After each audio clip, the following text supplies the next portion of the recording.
بسم اللہ الرحمن الرحیم۔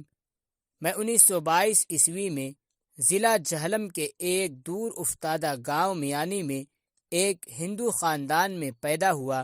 والدین نے میرا نام کرشچن لال تجویز کیا۔ میرے خاندان، ان کے تمام افراد سناتن دھرمی عقائد کے مالک تھے، اور شروع میں میرا میلان طبع بھی انہی عقائد و نظریات کی طرف تھا۔ لیکن جب 8ویں جماعت میں پہنچا تو میرا رجحان خود بخود دین اسلام کی طرف ہونے لگا۔ اسی اثنا میں بوچھال کلاں ضلع جہلم کے ایک عالم دین مولانا عبدالرؤف صاحب سے میری ملاقات ہوئی۔ انہوں نے متعدد نشستوں میں مجھ پر اسلام کی حقانیت واضح کی۔ میں ان کے مواعظ سے بہت متاثر ہوا، لیکن میں ابھی بچپن کی منزل ہی کا راہی تھا، اس لیے اپنے آبائی مذہب، اپنے خاندان، اپنے بہن بھائیوں، اپنے والدین اور گھر بار کو چھوڑنے کا خیال بھی میرے ننھے سے دل میں قیامت خیز زلزلہ برپا کر دیتا۔ میرا معصوم سا ذہن ایسی سوچ سے لرز جاتا۔ جب بھی مجھے اسلام قبول کرنے کا خیال آتا، دل میں ماں اور بھائیوں کی محبت کا بہاؤ تیز ہو جاتا تھا۔ بچپن کی ناتجربہ کاری اور ناپختگی میرے آڑے آتی اور میں کسی حتمی فیصلہ پر نہ پہنچ پاتا۔ 1 مارچ 1938 کی سہانی اور مبارک رات میں نے ایک خواب دیکھا کہ مکہ معظمہ میں بیت اللہ کے عین سامنے کھڑا ہوں۔ سید الاولین والآخرین محمد الرسول اللہ صلی اللہ علیہ وسلم فداہ روحی ابی و امی دیوار کعبہ سے تکیہ لگائے میرے سامنے جلوہ افروز ہیں، اور ارد گرد صحابہ کرام رضی اللہ عنہم اجمعین تشریف فرما ہیں۔ میں والہانہ جذبہ و شوق کے عالم میں صحابہ کرام رضی اللہ عنہم کے درمیان سے گزرتا ہوا سید الانبیاء کی بارگاہ اقدس میں پہنچا اور مصافحہ کے لیے ہاتھ بڑھایا تو آن حضرت صلی اللہ علیہ وسلم نے اٹھ کر اپنے مبارک ہاتھوں میں میرا ہاتھ تھام لیا، جس سے میرے بدن کے ہر رگ و ریشہ میں مسرت و شادمانی کی ایک عجیب سی لہر دوڑ گئی۔ فرمایا، کہو کیسے آئے ہو؟ مشرف باسلام ہونے کے لیے آیا ہوں۔ میں نے عرض کیا۔ یہ سن کر حضرت صلی اللہ علیہ وسلم کا پر انوار چہرہ مسرت سے چمک اٹھا۔ میرا ہاتھ اپنے مقدس ہاتھوں میں تھام کر آپ صلی اللہ علیہ وسلم نے کچھ پڑھا جسے میں اس وقت سمجھ نہیں سکا۔ پھر فرمایا، اب تم دولت اسلام سے بہرہ ور ہو گئے ہو۔ حسب معمول صبح آنکھ کھلی تو میرا ننھا سا دل خوشی کے جذبات سے معمور تھا۔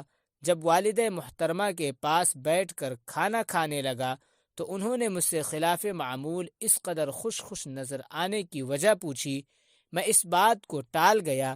اسکول کے اوقات میں مولانا عبدالرؤف صاحب سے مل کر انہیں جب رات کا پرلطف خواب سنایا تو انہوں نے فرمایا، روزانہ سوتے وقت اللہ تعالیٰ سے ہدایت کی دعا کیا کرو۔ 3 مارچ 1938 کو جمعرات کا دن تھا۔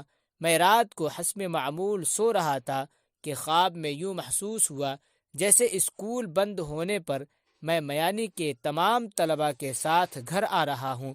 راستے میں ایک قوی ہیکل، دیو قامت اور کریل منظر شخص کھڑا ہے، جسے دیکھ کر ہم سب پر لرزہ طاری ہو گیا۔ میں نے اپنے ساتھیوں سے کہا، یہ دجال ہے۔ ہم میں سے جس سے بھی یہ پوچھے کہ تم کس کے بندے ہو، وہ یہی جواب دے کہ میں اللہ کا بندہ ہوں۔ پھر وہ میرے ساتھیوں سے فرداً سوال کرنے لگا، اور جو طالب علم اس کی مرضی کے مطابق جواب دیتا اسے قسم کے کھانے، مزے کے پھل اور طرح کے کھلونے دیتا، اور جو اس کی بات نہ مانتا اس کو موت کے گھاٹ اتار دیتا۔ آخر میں جب میری باری آئی تو اس نے پوچھا، کس کے بندے ہو؟ اللہ تعالیٰ کا بندہ ہوں، میں نے ڈرتے جواب دیا۔ یہ سنتے ہی اس نے میرے اس زور سے گھونسا رسید کیا کہ میں کئی گز دور جا گرا اور رونے لگا۔ دجال نے تحکمانہ لہجے میں آواز دیتے ہوئے کہا، ادھر آؤ۔ میں ڈرتا کانپتا ادھر چلا ہی تھا کہ میرے کانوں میں حضور اکرم صلی اللہ علیہ وسلم کی شیریں آواز پڑی، پہلے میرے پاس آؤ۔ آپ کو دیکھ کر مجھے تعجب ہوا کہ ابھی 2 دن پہلے تو میں نے آپ صلی اللہ علیہ وسلم کو مکہ مکرمہ میں دیکھا تھا، آج یہاں کیسے تشریف لائے؟ میں دجال کی سخت مار کی وجہ سے روتا ہوا حضرت صلی اللہ علیہ وسلم کی بارگاہ عالی میں پہنچا۔ آپ صلی اللہ علیہ وسلم نے میری کمر پر دست شفقت پھیرتے ہوئے فرمایا، دیکھو میں صرف تمہاری خاطر یہاں آیا ہوں، دجال کی بات ہرگز نہ ماننا، میں تمہارے لیے دعا کر رہا ہوں، اللہ تعالیٰ نے چاہا تو تم ناکامی کا منہ نہیں دیکھو گے۔ یہ ارشاد فرما کر آپ صلی اللہ علیہ وسلم جب تشریف لے گئے تو میں دجال کے پاس پہنچا۔ اس نے پھر وہی سوال دہرایا اور میں نے بھی حسب سابق وہی جواب دے دیا۔ اس پر وہ مارے غضب کے لال پیلا ہو گیا اور اس نے جب جھلا کر میرے منہ پر تھپڑ مارنے کے لیے ہاتھ بڑھایا تو مارے دہشت کے میری چیخ نکل گئی اور اس کے ساتھ ہی میری آنکھ کھل گئی اور پھر صبح تک مجھے نیند نہ آ سکی۔ میں نے فیصلہ کر لیا کہ آج بوچھال کلا پہنچ کر قبول اسلام کا اعلان کر دوں گا۔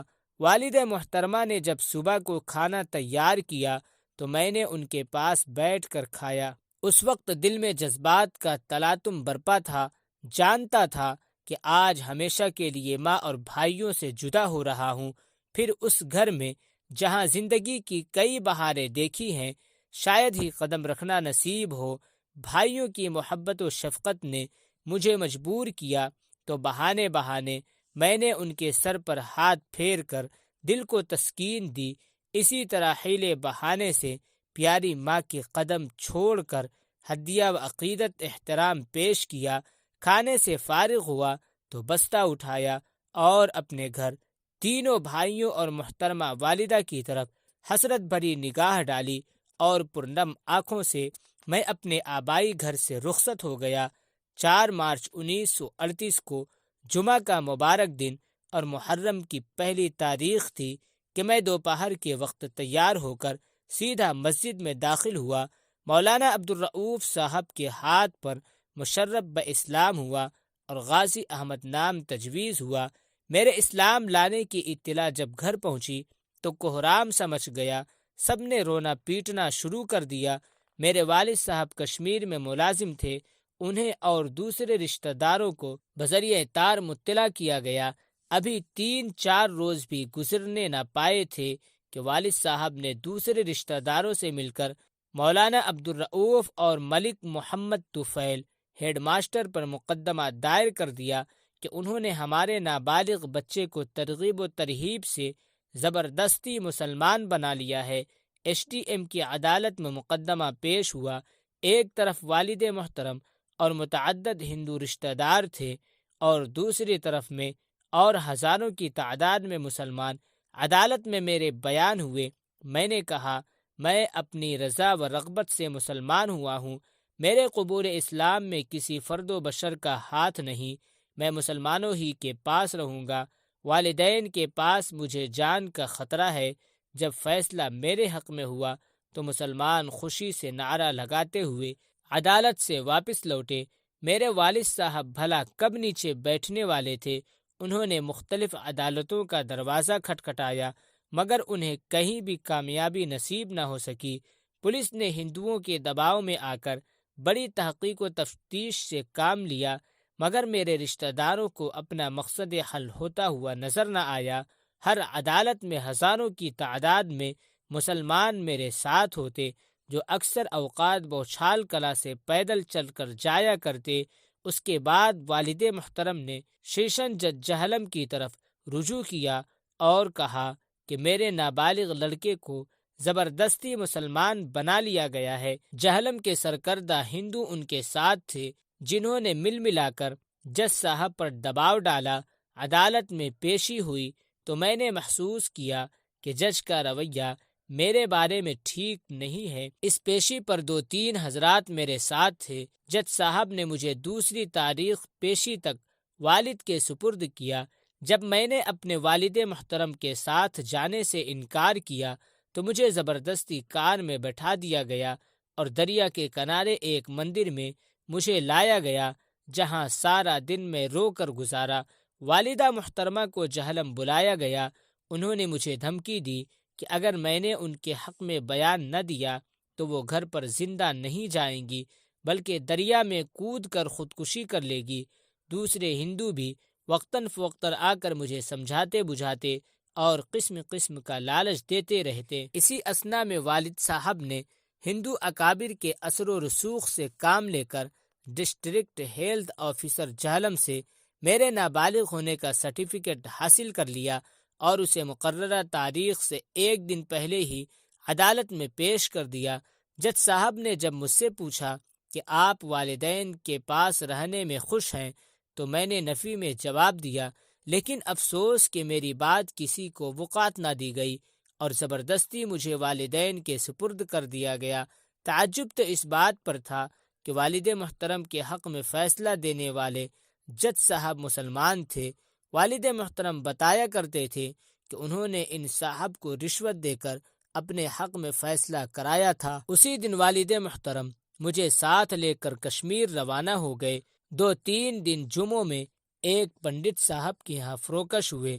پنڈت صاحب نے بھی مجھے رام کرنے کے لیے ایڑی چوٹی کا زور لگایا، مگر ان کے غیر معقول دلائل مجھے ذرا بھی متاثر نہ کر سکے۔ یہاں پہنچ کر میں نے مولانا عبدالرؤوف صاحب کو خط لکھنے کی کوشش کی مگر کامیاب نہ ہو سکا۔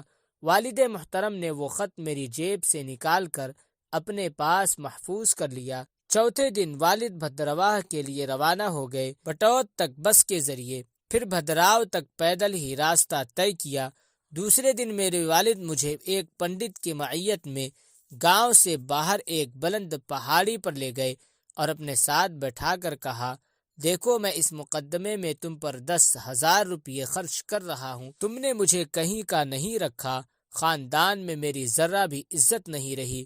یہ کہا اور میرے والد کے آنکھوں میں آنسو تیرنے لگے۔ میں نے اپنی زندگی میں شاید پہلی اور آخری بار ہی والد کے آنکھوں میں اس طرح آنسو دیکھے تھے۔ میرا دل پسیج گیا، مگر معاً مجھے رحمت ایزدی نے سہارا دیا اور حضور اکرم صلی اللہ علیہ وسلم کی زیارت کے وہ تمام حالات میری آنکھوں کے سامنے پھرنے لگے۔ میں نے اپنے والد محترم کی خدمت میں عرض کیا، مجھے آپ کی پریشانیوں اور تکالیف کا احساس ہے، آپ نے میرے لیے بہت کچھ کیا مگر میں دل کے ہاتھوں مجبور ہوں، میرا دل ترک اسلام کا تصور تک بھی نہیں کر سکتا، اگر آپ مجھے اسلام پر قائم رہنے کی اجازت مرحمت فرما دیں تو تمام عمر آپ کی غلامی میں بسر کر دوں گا۔ والد نے یہ سنتے ہی چھڑی ہاتھ میں لے کر مجھے پیٹنا شروع کر دیا اور اتنا پیٹا کہ بدن سے خون بہہ کر سارے کپڑے خون آلود ہو گئے اور نہ ان کے ہاتھ کی حرکت میں کمی آئی۔ میں آدھ مرا ہو کر بھی پڑا، ٹھوکریں کھاتا رہا۔ آخر جب دل کا غبار اچھی طرح نکال چکے تو پنڈت سے مخاطب ہو کر کہنے لگے، کیوں نہ میں اسے دریا میں دھکیل دوں، شاید اسی طرح کلینک کا یہ ٹیکہ میرے ماتھے سے اتر جائے۔ پہاڑی کی دامن میں بھرتا ہوا دریا میرے سامنے تھا۔ اپنی موت کے خوف سے میں لرز گیا، مگر اللہ تعالیٰ کا لاکھ لاکھ شکر ہے کہ اس نے میرے پائے سے بات میں لغزش نہ دی اور میرے دل میں یہ خیال بار بار ابھرنے لگا کہ اگر والد مکرم نے مجھے دریا میں پھینکا تو میں اپنے پیارے جناب نبی کریم صلی اللہ علیہ وسلم کی بارگاہ میں حاضر ہو کر عرض کروں گا، میرے آقا، آپ نے مجھے اسلام کی جو دولت بخشی ہے میں اس کو صحیح سالم لے کر حاضر ہو گیا ہوں۔ پنڈت صاحب جو مارے خوف کے کانپ رہے تھے، والد محترم سے کہا، بچہ ہے، بڑا ہو کر سنبھل جائے گا، آپ کوئی سخت اقدام نہ کریں۔ والد صاحب نے اس کی بات مان لی اور مجھے ساتھ لے کر چپ چاپ گھر کی راہ لی۔ گھر پہنچ کر والد نے خود میری مرہم پٹی کی، چھڑی کی مار اور بوٹوں کی ان گنت ٹھوکروں سے جسم کا رواں رواں زخمی تھا، حتیٰ کہ نازک منہ اور آنکھیں تک متراتم تھی۔ تقریباً ہفتہ بھر بستر ہی پر داز رہا۔ پھر والد محترم نے مجھے بدراہ ہائی اسکول میں داخل کرا دیا۔ میں ہندو لڑکوں کی نگرانی میں روز اسکول آنے جانے لگا۔ مسلمان طلباء کو میرے ساتھ بات چیت کرنے کی اجازت نہ تھی۔ ہندو لڑکے ہی نہیں، ہندو اساتذہ بھی مجھے نفرت کی نگاہ سے دیکھتے تھے۔ یہ اسکول میرے لیے جہنم سے کم اذیت ناک نہ تھا۔ آخر کار میں نے دوست محمد نامی ہم جماعت سے تعلق بڑھائے اور اس کے توسط سے مولانا عبدالرؤوف صاحب کو خط لکھا اور بتلایا کہ میں بفضل ہی اللہ تعالیٰ اسلام پر قائم ہوں۔ حضور اکرم صلی اللہ علیہ وسلم کی دعاؤں کی برکت ہے کہ مجھے کوئی جسمانی تکلیف اسلام سے برگشتہ نہیں کر سکتی۔ مولانا نے خط ملتے ہی قصبے کے سارے لوگوں کو جمع کیا۔ کوئی ہے جو جان پر کھیل کر ایک مسلمان کو کافروں کے عذاب سے چھٹکارا دلائے؟ اس پر ایک غریب لیکن جذبہ شہادت سے سرشار شخص اٹھا اور اس نے اس کی خدمت کے لیے اپنے آپ کو پیش کیا۔ اس کا نام جان محمد تھا۔ جان محمد صاحب اسکول کے اوقات ہی میں بھدراہ پہنچ گئے اور دوست محمد کی وساطت سے جب مجھے ان کی آمد کا پتہ چلا اپنے ماسٹر صاحب کی خدمت میں پہنچا دیا۔ میرے پیٹ میں سخت درد ہے، مجھے چھٹی عنایت فرمائی جائے۔ ماسٹر صاحب نے چھٹی دے دی۔ میں نے بستہ اٹھایا، چھپتا چھپاتا آنکھ مچاتا ہوا مدرسہ سے نکل گیا۔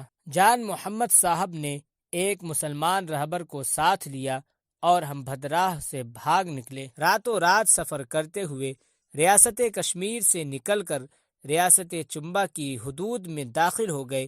پھر مسلمان رہبر واپس ہو گیا اور ہم دونوں تقریباً 60 میل سفر طے کر کے دوسرے دن صبح ڈہلوسی پہنچے۔ تھکان سے میرا برا حال تھا، کپڑے میلے اور پاؤں متورم تھا۔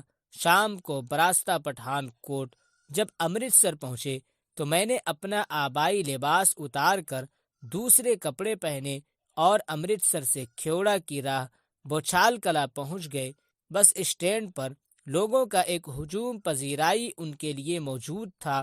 والد کو جب میرے فرار کا علم ہوا تو انہوں نے تمام ریاستوں کی ناکہ بندی کرنے کے لیے تارے لگا دی، لیکن جس راستے کو ہم نے اختیار کیا تھا وہ والد صاحب کے علم میں بھی نہ تھا، اس لیے ہم بچ نکلے۔ چند روز بعد والدہ صاحبہ سے ملاقات ہوئی۔ انہوں نے اشکبار ہو کر فرمایا، چنانچہ اس قدر ذلیل ہوا کرتا تھا تو پہلے بتا دیا ہوتا تاکہ خرچ کرنے سے تو بچ جاتے۔ میں نے عرض کیا، اماں جی، میں نے آپ سے پہلے ہی کہہ دیا تھا کہ میں اسلام کو ترک کرنے پر کسی بھی صورت بھی آمادہ نہیں ہو سکتا۔ آپ میرے لیے کچھ نہ کریں۔ ہاں، ویسے میں آپ کا غلام ہوں، آپ کی ہر خدمت میرے لیے سعادت کا موجب ہے۔ مجھے آپ کے وہ احسانات یاد ہیں کہ جب بھی میرے خاندان والوں نے مجھے ختم کرنے کی کوئی سازش کی تو آپ نے مجھے اس سے پہلے یہ مطلع کر دیا۔ اللہ تعالیٰ آپ کو خوش رکھے۔ میں نے والدہ صاحبہ سے صلح کر لی تھی اور اکثر والدہ محترمہ کی خدمت میں حاضر ہوتا رہتا، مگر والد محترم کو میں نے 6 سال بعد دیکھا تھا۔ راستے میں اچانک آمنا سامنا ہو گیا، مگر وہ بغیر توجہ دیے ہوئے میرے پاس سے گزر گئے۔ میں بھی انہیں بلانے یا ان سے ہاتھ ملانے کی جرأت نہ کر سکا۔ 1947 عیسوی میں تقسیم ملک کے موقع پر میرے خاندانوں کے تمام افراد ہندوستان چلے گئے اور میں اپنے مسلمان بھائیوں کے ساتھ پاکستان میں رہا اور اپنے آبائی مکان میں منتقل ہو گیا۔ 1950 عیسوی میں والد کی وفات ہو گئی اور والدہ مکرمہ اور 3 بھائی امبالہ کے قریب ایک گاؤں میں مقیم ہیں۔ 1941 عیسوی میں میٹرک کا امتحان میں نے اسکول میں اول رہ کر امتیازی حیثیت سے پاس کر لیا۔ بعد ازاں میں نے علوم دینیہ کی طرف توجہ دی، چنانچہ 1942 عیسوی سے 1948 عیسوی تک مدرسہ خادم الشرعیہ پنڈی کھیپ، مدرسہ عربیہ اشاعت العلوم گجرات اور دارالعلوم دیوبند میں علوم دینیہ کی تکمیل کی۔ 1948 عیسوی میں مولوی فاضل کا امتحان پاس کیا اور صوبے بھر میں اول رہا۔ میرا ایمان یہ ہے کہ یہ ساری کامرانیاں حضرت محمد صلی اللہ علیہ وسلم کی دعا کی مرہون منت ہیں۔ 1954 عیسوی میں BA کا امتحان پاس کیا اور دونوں میں اللہ تعالیٰ کے فضل سے فرسٹ ڈویژن حاصل کی۔ 1957 میں B.Ed کیا۔ 1957 میں MA عربی صوبے بھر میں اول رہ کر امتیازی حیثیت سے پاس کیا۔ 1959 میں MA علوم اسلامیہ کا امتحان دیا اور صوبے بھر میں اول رہا۔ ان تمام عنایات پر میں اپنے مالک حقیقی کا شکر گزار ہوں۔ اسلام قبول کرنے کے بعد میں نے اپنے اندر ایک بہت بڑا ذہنی روحانی انقلاب محسوس کیا، ورنہ اسلام لانے سے پہلے میں ایک متوسط ذہن کا مالک تھا۔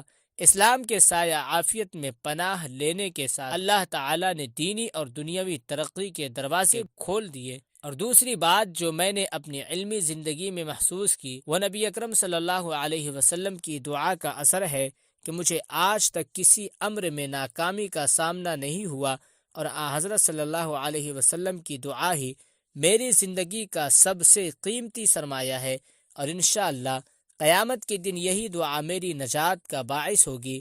آمین ثم آمین۔ بے شک ایمان کی حلاوت کا اپنا ایک مزہ ہے، اور جب ایک مسلمان اس پر ڈٹ جائے تو یقیناً اللہ کی مدد آتی ہے۔